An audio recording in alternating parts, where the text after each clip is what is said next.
Hello everyone, welcome back to the channel. First, let's talk about getting started. Open the official FLUX AI website and click Sign Up or log in. You can create an account using your Google account or email, depending on the options available. After logging in, you'll land on the main dashboard where you can start creating images immediately. The interface is clean and beginner friendly.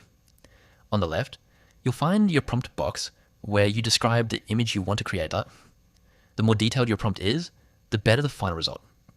Instead of writing a cat, try something like a realistic white cat sitting on a wooden table during a golden hour, cinematic lighting, ultra detailed 8K.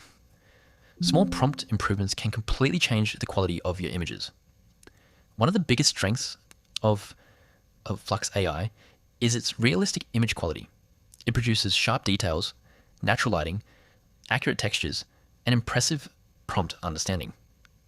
Whether you're creating YouTube thumbnails, social media graphics, digital art, product mockups, or concept designs, FLUX AI delivers professional-looking results in just a few seconds.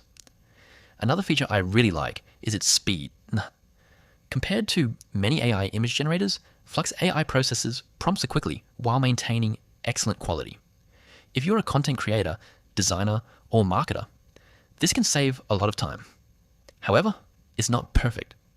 Some advanced features may require a paid plan, and highly complex prompts might need a few retries to achieve the exact look you're aiming for. That's common with almost every AI image generator. So is FLUX AI worth using? If you want fast, high-quality AI image generation with an easy-to-use interface, the answer is yes. It's an excellent choice for both beginners and experienced creators, especially if you want professional results without a steep learning curve. If you found this review helpful, don't forget to like this video, subscribe to the channel, and let me know in the comments which AI tool you'd like me to review next. Thanks for watching, and I'll see you in the next video.